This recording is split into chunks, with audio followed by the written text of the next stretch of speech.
How long can your student focus? It's a big question. There's lots of different types of focus that we do throughout the day. There's focus for things that we enjoy doing, and focus for things we don't enjoy doing, and even focus for not doing anything at all. How long are we able to just sit and not really do much? So in thinking about that, start with what you do know about your student and what your student really enjoys doing and how long they're able to sit and do that. So in thinking about that, is that a half hour? Is that an hour? Is it 15 minutes? Everybody's system is going to be different. So you are thinking about, what does my student enjoy doing? Making a list of those things, not just things they enjoy doing, free time things, but also academically, what do they enjoy doing? So not just enjoy, but what are they good at, and they're able to focus longer. The difference between how they're going to focus on some kind of preferred activity versus maybe an academic task is also going to be different. So be thinking about that. Talking about those things that we don't love doing or we're not good at doing, often those two things go together. How long is your student going to be able to focus on something they're not good at? If you don't know the answer to that question, then that's what you probably need to spend your time doing when your student first starts school. Sit down with them. If you know that they're struggling with math, and everybody who knows me and has seen some of my talks know that I struggled with math, so I often accuse other kids of struggling with math when I'm doing trainings. So you have a student who's struggling with math, and you decide you're going to spend that very first time sitting with them, and you're going to get a better idea of how long they're able to focus before they need a break. So that's kind of where you want to go when you're building your schedule and thinking about break time. Try to track this throughout the day and get about roughly what you think they can do throughout the entire day, and when maybe they need a little bit of a longer break, when they need a movement break, when they need an eating break, and just try to work through that schedule. And I think I mentioned this before. Connect with those teachers and say, hey, my student is only able to do this for this long. So, where would be a good time to take a break throughout this class? Or, when would be a good stopping time for them to ask questions or get more information from you so that they're not sitting here confused for this many minutes. So you really want to be thinking about that for their entire day and then throughout the week, because every day may be different classes.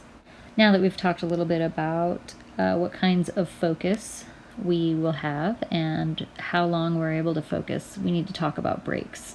And taking a break that is structured is the best kind of break that you can give your student. And again, as I mentioned before, when you give your child a structured break, you can guarantee by a much better margin that your student is going to return back to their online classroom if you have a break that is structured and is timed, and they know what to expect and what's going to happen when they get back to work.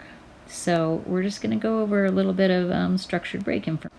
This is just my example of a break time schedule. So if I were to have a student that was in an online classroom, I would have these different types of breaks.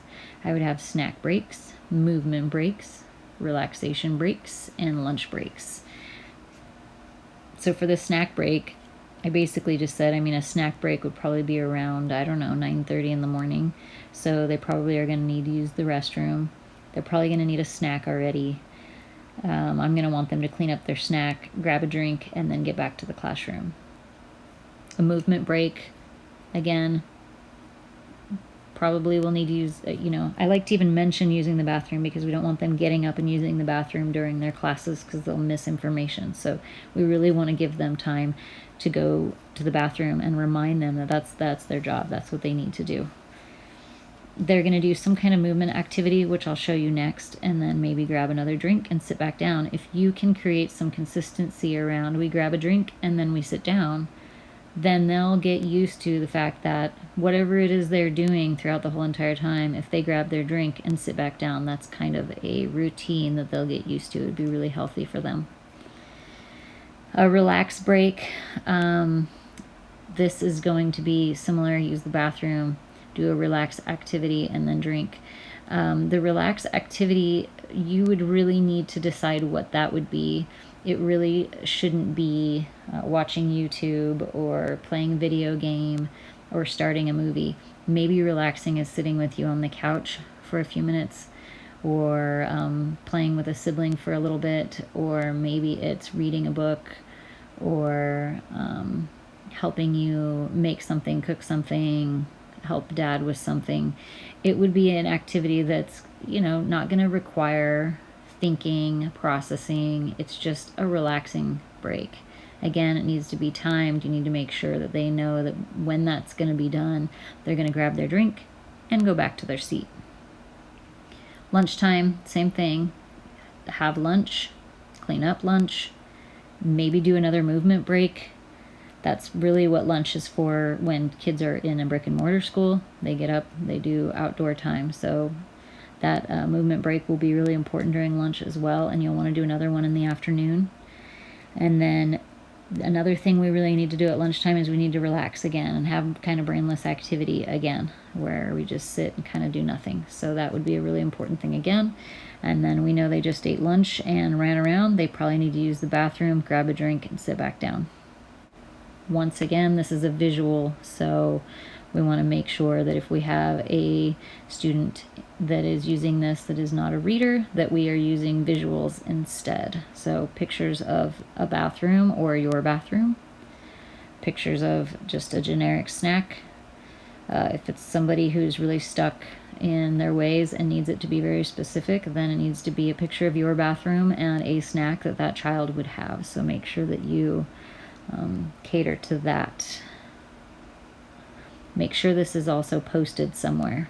They need to be able to see it or access it. So I just created this just now. It was really quick. You don't have to choose these things for your student during a movement break. I just picked things that I could think of that I would do with my student. You may not feel like you can get your student to do chores during their movement break, so maybe you want them to do something else. Maybe there isn't a basketball or an area outside. Maybe you don't have a driveway. Maybe you don't have a safe area for them to play around in the driveway. Whatever. Basketball might not be something you could do in your own home. So be thinking about what kinds of movement things could they do. Is there something they can do for their siblings during that time? Is there something they enjoy doing, like jump rope, or I'm not sure what those things are around your house, but you can decide. And I was just thinking it might be fun to play a tic-tac-toe game, and wherever there's not an X or an O, that's the item that they end up having to do.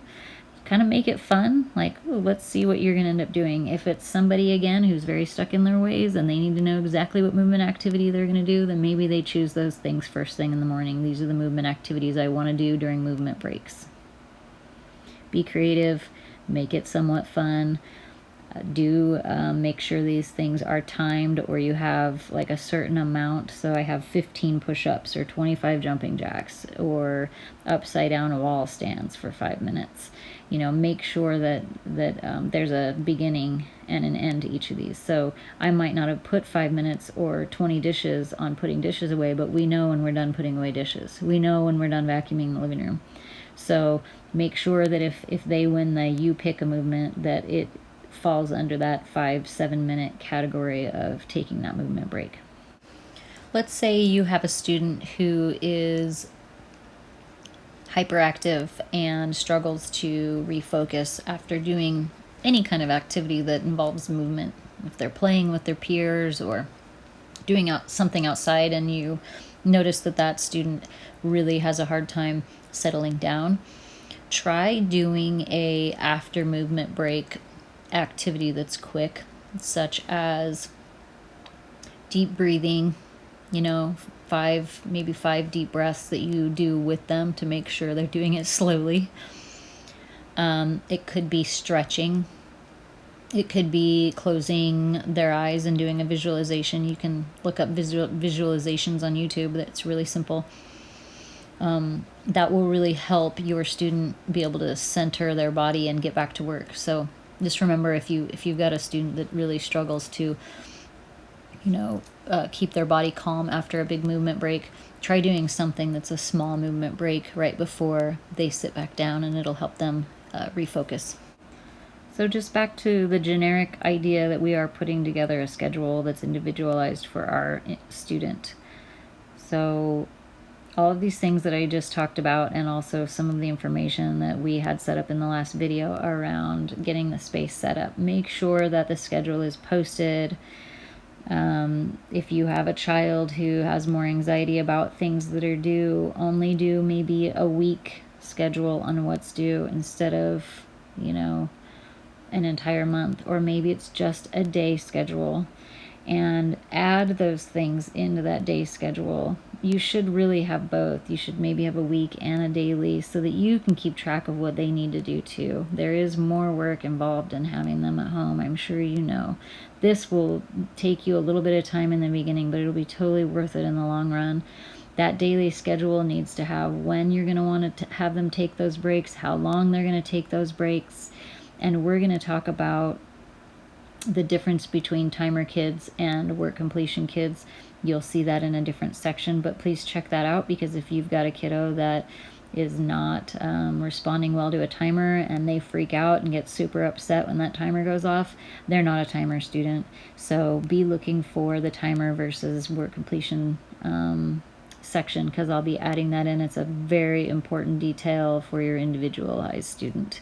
So please get these schedules going, make adjustments to them as needed, work with your student on those changes. Don't just change it and show it to them. Add those things in, talk to them about those things, use visuals if you need to. You can do this with a kindergartner, I promise. If you're having struggles with helping them understand what's going on or dealing with those changes, let's talk about that. Let me know, okay? So be sure to like, share, comment, let me know what you need, okay? Thanks, guys.